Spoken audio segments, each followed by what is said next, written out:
Այս հիվանդությունը հաճախ մնում է չախտորոշված և հայտնաբերվում է միայն այն ժամանակ, երբ երիկամներն արդեն ծանր և անդառնալի ախտահարված են, իսկ բուժումն այլևս լիարժեք չէ։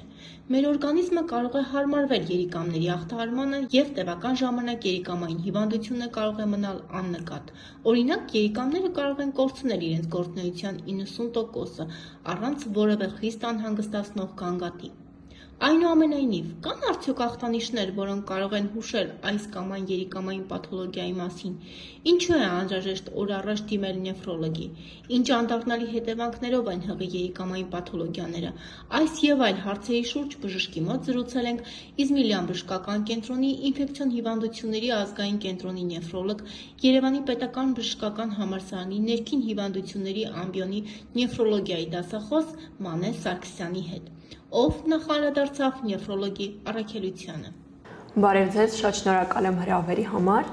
Հարցը բավականին արդի է, քանզի մասնագիտությունը ինքն իրանով բնակչության շրջանում բավականին քիչ ճանաչվածություն ունի։ Նեֆրոլոգը այն մասնագետն է, ով զբաղվում է երիկամների առողջությամբ, հիվանդությունների ախտորոշմամբ և բուժմամբ։ Ինչ դեր ունեն երիկամները առհասարակ մեր օրգանիզմում։ Մենք գիտենք, որ շատ կարևոր ֆունկցիա ունեն, սակայն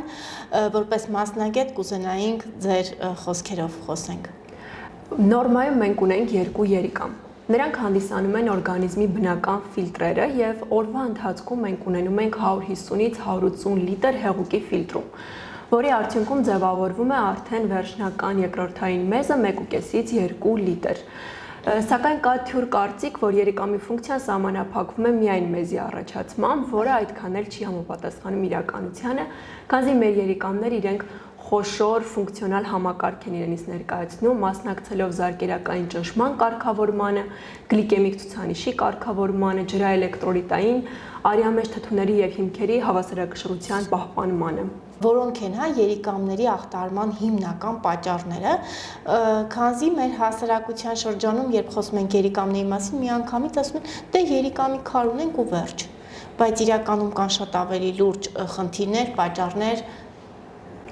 Ռիսկի խմբում առաջին տեղում առանձնացնում ենք զարկերակային գերճնշումը, այնուհետև շաքարային դիաբետը։ Համաձայն վիճակագրության, բնակչության այն զանգվածն, ով ունի շաքարային դիաբետ, 25-ից 40%-ի մոտ զարգանում է երիկամների խրոնիկ հիվանդություն։ Այս դեպքում արդեն երիկամաքարային հիվանդությունը կրկին ռիսկի խմբի մեջ է հայտնվում, սակայն իր տեղը զիջելով զարկերակային գերճնշման և շաքարային դիաբետին ամբողջ աշխարհի մակարդակով։ Նաև ռիսկի խմբում ընդգրկվում են սրտանոթային համակարգի հիվանդություններով, սրտային անբավարարության բուժառուները, ճարպակալում ունեցող և բազմաթիվ այլ խնդիրների դեպքում երիկամները հեշտությամբ կարող են վնասվել։ Բժշկուհի, որոնք են, այսպես ասած, երիկամների առաջին ահազանգը, որ պետք է պացիենտի համար, ձեր դեպքում, մեր դեպքում քաղաքացու համար, լինի ահազանգ, որ գործ ունենք կամ գուցե առաջիկայում կարող ենք բախվել երիկամային պաթոլոգիաների հետ։ Երիկամները լուռ օրգաններ են։ Իմ դասախոսներից մեկն ասում էր, որ իրենք այլտրուիստ են, բոլոր խնդիրները վերցնում են իրենց վրա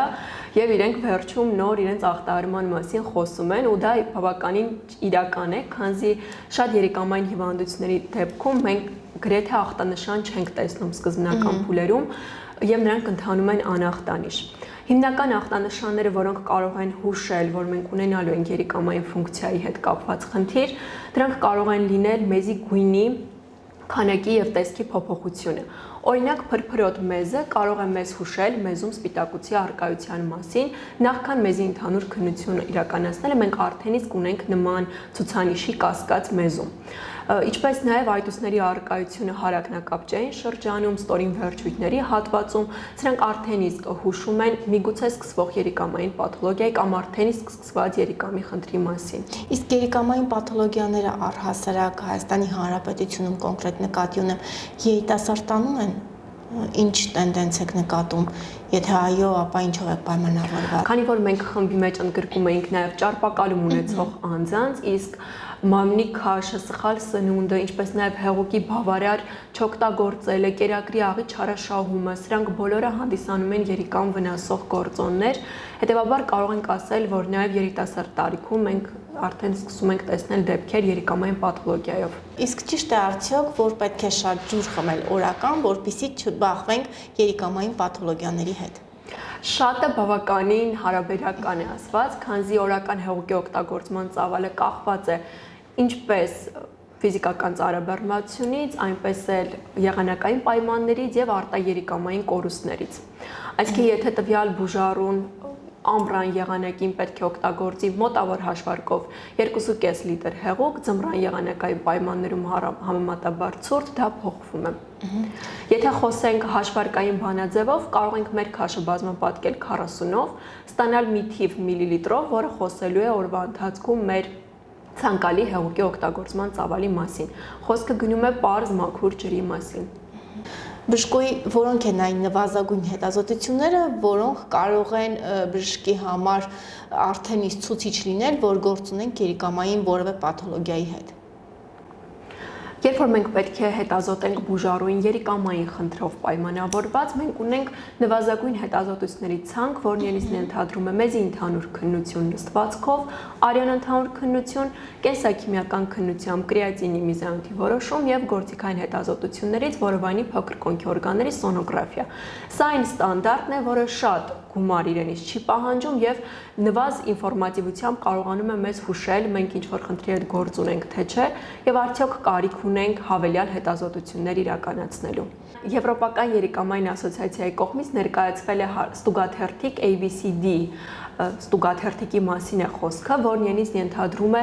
նվազագույն պատկերը, որը մեզ կհուշի երիկամային պաթոլոգիայի մասին։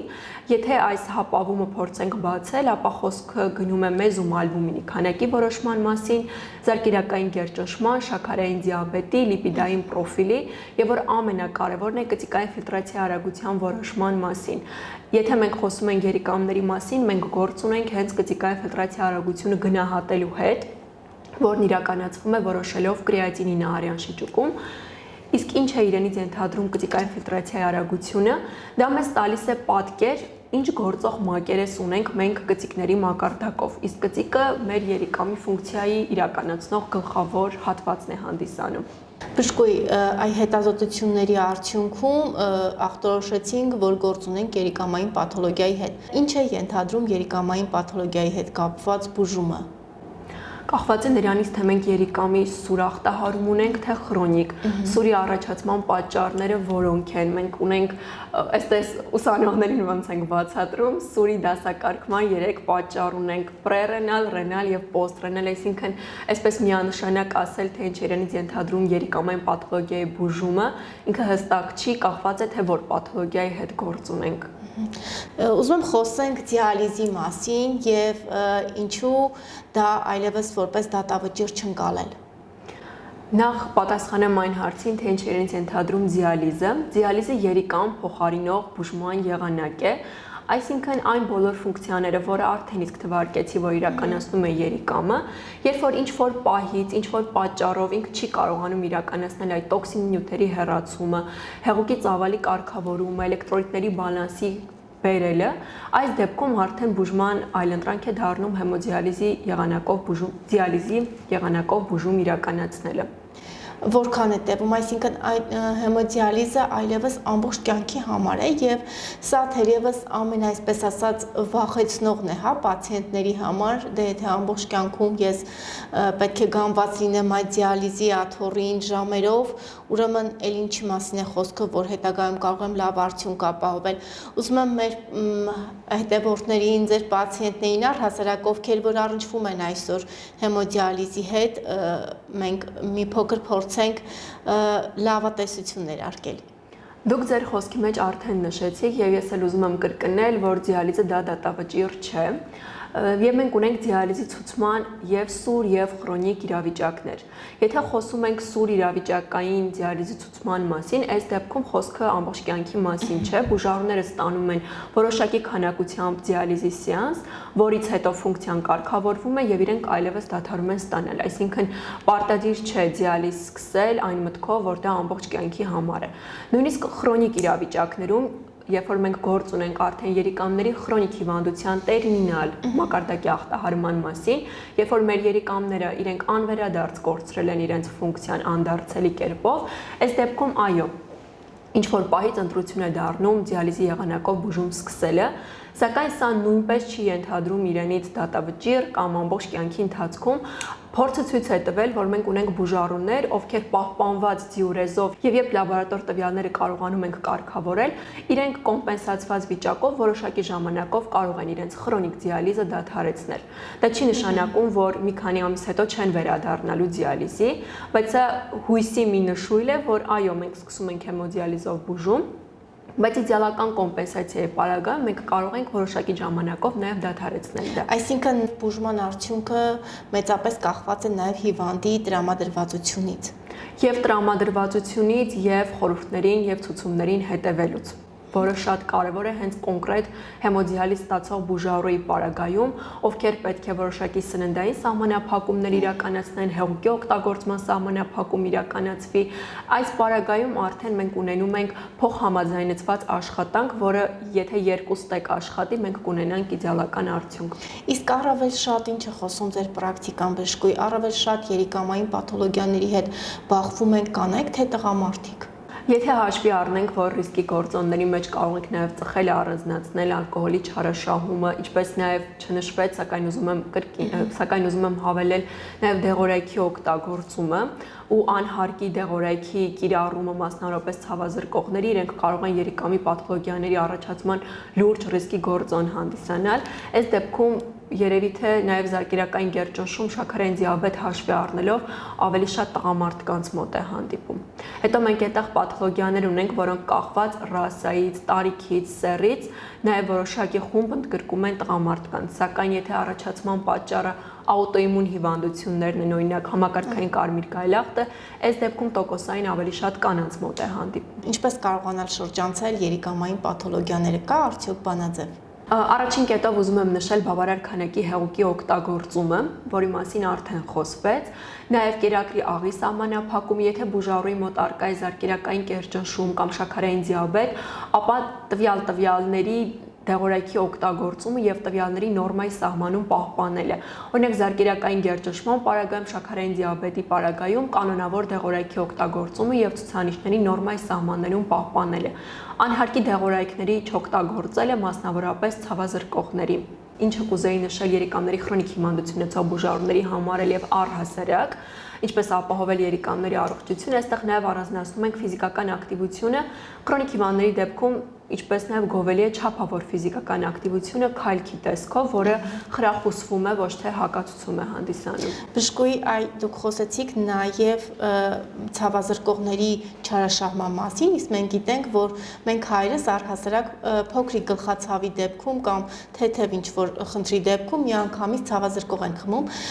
Ես կուզենայի հարցնել, արդյոք կան ցավազրկողների խումբ, որոնք որ